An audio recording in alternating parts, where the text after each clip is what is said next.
GFPP سے آپ کا میزبان بشارت حسین آپ کے ساتھ۔ جو میں نے اپنے اساتذہ سے سیکھ رکھا ہے میں کوشش کروں گا اپنے سننے دیکھنے والوں کے سامنے وہ باتیں رکھ دوں۔ علامہ اقبال کی شاعری کیا تھی؟ وہ صرف ایک قومی شاعر کیوں بنے؟ حضرت علامہ اقبال اسرار خودی کی بات کرتے ہیں، ضرب کلیم ہے، تو علم کے سارے چشمے حضرت علی رضی اللہ تعالیٰ عنہ کے فیض سے پھوٹتے ہیں، کیونکہ قرآن مجید 700 مقامات پر کہتا ہے کہ افلا تعقلون افلا تدبرون، دن اور رات کے آگے پیچھے آنے جانے میں عقل والوں کے لیے نشانی ہے۔ ہم یہ دیکھنے کی کوشش کریں گے انسان نے دریافت کر لیے ہیں جہاں پر ہمارا سورج ہاتھ جوڑ کر پناہ مانگتا ہے۔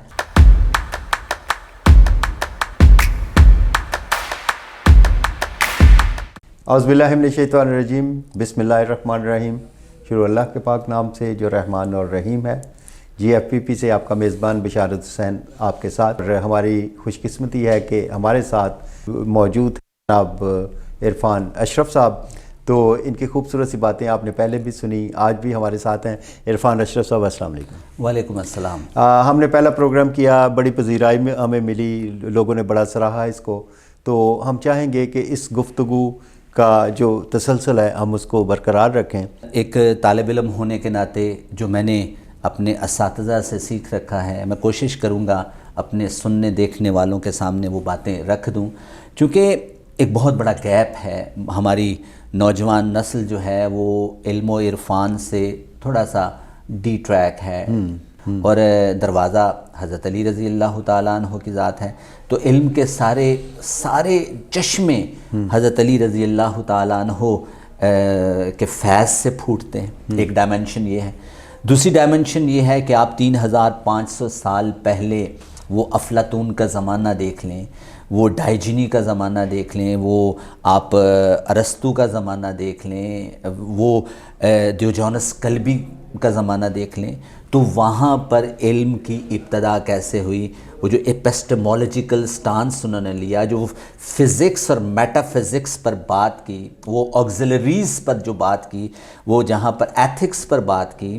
ان سارے علوم کو جہاں سے وہ جنریٹ ہوئے ہیں ہم کوشش کریں گے ان ساری ڈائمنشن کو بھی اپنے سننے دیکھنے والوں کے سامنے رکھیں۔ اور ایک بہت بڑا آج کے جدید دور کا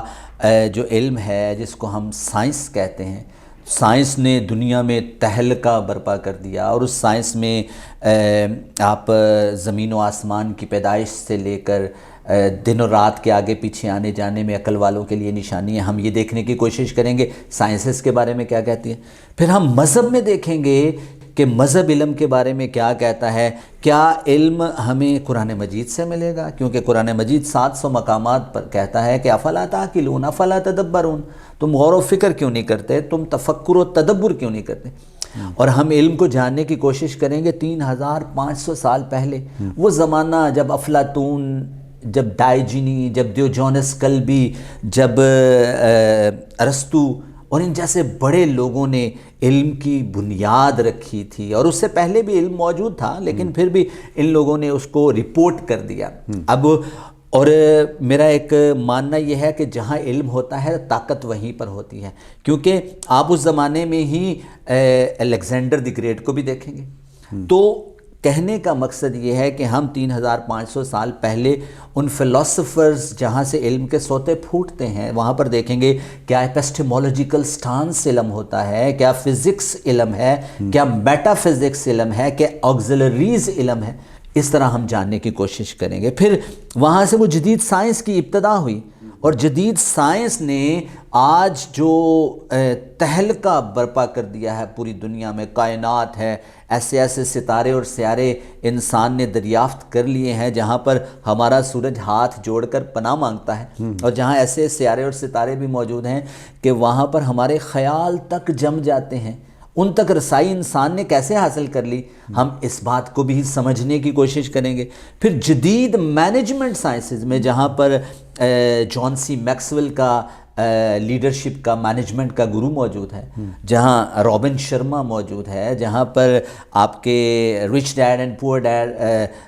رابن کیوساکی کی کتابیں ہیں، تو یہ ساری کتابیں ہم سے کیا چاہتی ہیں اور اس کے بعد ہم پاکستان میں دیکھتے ہیں حضرت علامہ اقبال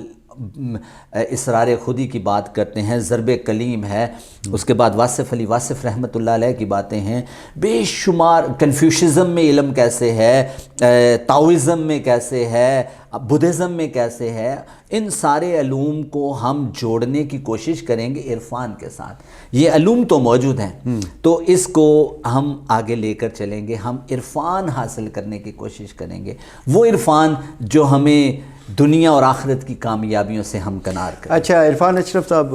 یقیناً آپ جو بات کہہ رہے ہیں وہ اسی طرح اس کو لے کے ہم آگے چلیں گے۔ اس کو اگر تھوڑا سا کسی طریقے سے آسان کر لیں کہ کیونکہ ہماری نئی جنریشن کو جن باتوں میں وہ پھنسی ہوئی ہے یا جو اس کے ان کی سوچ ہے اس کو بدلنے کے لیے یا ان تک یہ بات پہنچانے کے لیے، اپنے اسلاف کی باتیں، اپنے بڑوں کی باتیں ان تک پہنچانے کے لیے کسی آسان طریقے سے ان تک کیسے پہنچا جائے؟ آسان تو بات آج کی جدید جنریشن جو ہے نا، میری آبزرویشن ہے کہ وہ جو جدید لوگ ہیں ان کو بہت سمجھتی پڑتی ہیں۔ میں آپ کو ایک ہاورڈ کارٹر کی اسٹڈی بتاؤں گا، اور اس کے ساتھ میں اس پروگرام کو آگے لے کر کیسے چلنا چاہ رہا ہوں وہ میں آپ کے سامنے شیئر کروں گا۔ ہاورڈ کارٹر نے کہا کہ انسانی ذہانت 9 طرح کی ہے۔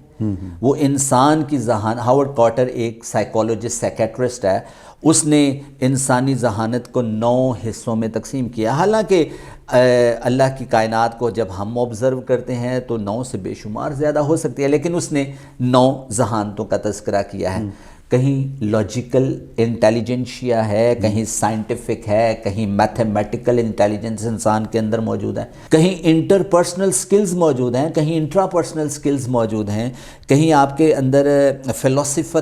فلسفیکل انٹیلیجنشیا ہے، کہیں آپ باڈیلی کنیستھیٹیکل انٹیلیجنس رکھتے ہو۔ اب یہ باتیں ہماری نوجوان نسل کو پتہ ہیں۔ اب میرا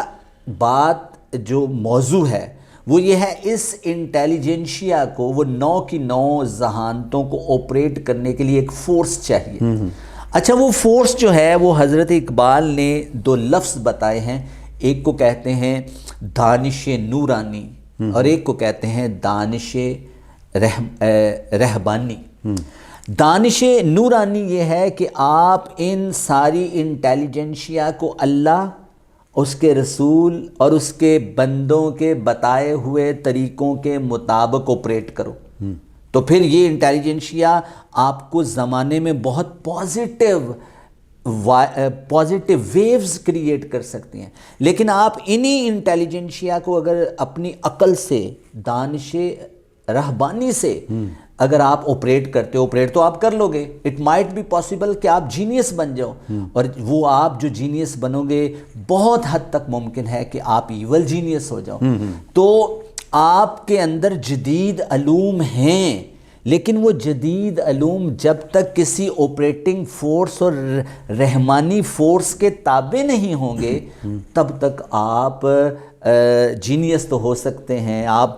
ستاروں سے آگے کے جہان بھی ڈھونڈ سکتے ہیں، آپ فزکس کی بات بھی کر سکتے ہیں، لیکن وہ جو میٹا فزکس کی بات ہے، وہ جہاں پر آپ اللہ کے آگے سرنگوں ہوں گے، وہ والی بات ذرا مشکل ہوتی ہے۔ تو اس پروگرام میں ہم اس قسم کی باتوں کو کرنے اچھا عرفان اشرف صاحب، اور اس کو تھوڑا سا آسان کریں، وہ اس طریقے سے کہ جب اتنے بڑے بڑے نام آپ نے لیے، تاریخ کو آپ نے دہرایا، تاریخ کی باتیں کی، بڑے بڑے فلاسفر سب کی باتیں کی، ہم علامہ اقبال کو جب دیکھتے ہیں ان کا ایک کلام ہے، میرا خیال ہے کہ نئی نسل کو اس تک رسائی ہونی چاہیے، اس کی سمجھ ہونی چاہیے، کیونکہ اس میں وہ تمام چیزیں ہیں جو قرآن پاک کی آپ سمجھیں وہ ترجمہ ہے۔ تو وہ کس طریقے سے ہم نئی نسل تک وہ چیزیں پہنچائیں گے؟ آسان طریقے سے تاکہ وہ اس کو سمجھ سکے کہ علامہ اقبال کی شاعری کیا تھی، وہ صرف ایک قومی شاعر کیوں بنے، ان کے کیا، ان کی جو کلام ہے اس میں کون سی چیز ایسی ہے جو کہ ہم نے نوجوان نسل تک پہنچانی ہے۔ علامہ اقبال جو ہے نا، وہ میری ذاتی رائے کے مطابق وہ آسان شاعر نہیں ہے، مشکل شاعر، اس لیے میں کہہ رہا ہوں کہ اس کو آسان کیسے کیا اچھا وہ تحریک کے شاعر ہیں۔ میں آپ کو کہتا ہے زمانے سے یہ درویش جواں مرد، جاتا ہے بندہ حق جدھر تو بھی ادھر جا، ہنگامے ہیں میرے تیری طاقت سے زیادہ بچتا ہوا بنگاہ کلندر سے گزر جا، اور کلندر کی نگاہ سے گزر کر جانا بڑا مشکل کام ہے۔ بہرحال پھر بھی اگر آپ اس کو آسان لفظوں میں بیان کریں تو یہ تحریک کی بات کرتا ہے۔ علامہ اقبال، میں نے ابھی آپ کے سامنے اسرار کی بات کی ہے، اس کو آپ سیکرٹس کہہ لیں۔ آپ اس سیکرٹس کو جاننا چاہتے ہیں جو انسان کے اندر کا سیکرٹ ہے، اور اس اندر کے سیکرٹ کو جاننے کے لیے آپ کو اپنے من میں ڈوبنا پڑے گا، اپنے آپ سے پوچھنا پڑے گا۔ اچھا، آسان لفظوں میں اگر آپ اپنے آپ سے وہ جواب نہیں تلاش کر سکتے، پھر آپ کسی ایسے راہبر، استاد، رہنما، مینٹور، گائیڈ، کوچ کو تلاش کر لیں جو آپ کا سفر آسان کر دے اور اقبال سے آپ کی شناسائی کروا دے۔ تو اقبال کا تصور شاہین پڑھ لیں، اس کی پرواز بلند ہے، وہ آسمان کی بلندیوں پر رہتا ہے، وہ حلال اور طیب کھاتا ہے، وہ حرام نہیں کھاتا، اس کی نگاہ بلند ہے، وہ زمین پر بسیرا نہیں کرتا، اس کا مقام آسمان پر ہے، پہاڑوں کی چوٹیوں پر وہ رہتا ہے، وہ مانگ کر نہیں کھاتا، اس کے جہان آگے کے جہان ہیں۔ تو آگے کے جہان کو تلاش کرنے کے لیے اقبال کا شاہین کا تصور ہے۔ پھر آپ اقبال کا خودی کا تصور ہے، وہ اپنے اندر کے انسان کو اپنے سامنے لانے کی کوشش کریں۔ وہ آج اکہار ٹولے کی کتابوں سے ہمیں ملتا ہے، ہم اپنے اندر کے انسان کو اپنے سامنے بٹھاتے ہیں، اس سے بات کرتے ہیں، بھائی تم بولتے کیوں نہیں؟ وہ کہتا ہے اگر میں بولوں گا تو تم سن نہیں پاؤ گے۔ تو وہ جو اندر کا انسان بولتا کیسے ہے، بولنے کے لیے آپ کو کسی راہبر کی تلاش کر لینی چاہیے جو آپ کو وہ اس کے ساتھ رہنمائی کروا دے۔ بہرحال جو اقبال کا تصور ہے وہ مشکل ہے، اس کو آسان بنانے کے لیے ہم اس پروگرام میں کوشش کریں گے۔ چلیں جی، بہت شکریہ عرفان صاحب، آپ کا اس پروگرام میں بھی آپ نے ہمیں بڑا نالج دیا، اور ہمارے آنے والے پروگرامز میں ہماری خواہش ہے کہ ہماری نوجوان نسل جو ہے آپ کی باتوں سے بہت کچھ سیکھے، اور آج کل جس ان کی ایکٹیویٹی ہیں ان سے نکل کر اپنے اسلاف کی خوبیوں کی طرف اور اپنے اصل جو مذہب کی جو بیس ہے اس کی طرف وہ جھانکیں، اور انشاءاللہ یہ ضرور ہمارے بچے جو ہیں، ہمارے آنے والی نسل جو ہے اس سے مستفید ہوگی۔ ناظرین، ہمارے ساتھ عرفان اشرف موجود تھے، انشاءاللہ اگلے پروگرام میں بھی ہمارے ساتھ ہوں گے۔ میں دوبارہ آپ سے یہ کہتا چلوں، آپ کے ذہن میں اٹھنے والا کوئی بھی سوال ہو، کسی بھی حوالے سے، مذہب کے حوالے سے، صوفیزم کے حوالے سے، ہمارے ساتھ بات ضرور کیجئے گا، اور ہم عرفان اشرف صاحب سے وہ بات کر کے اس کا جواب لیں گے۔ عرفان اشرف صاحب، آپ تشریف لائے، بہت شکریہ۔ ناظرین، اپنے میزبان بشارت حسین کو یہیں سے اجازت دیجیے گا۔ اللہ حافظ۔ پاکستان زندہ باد۔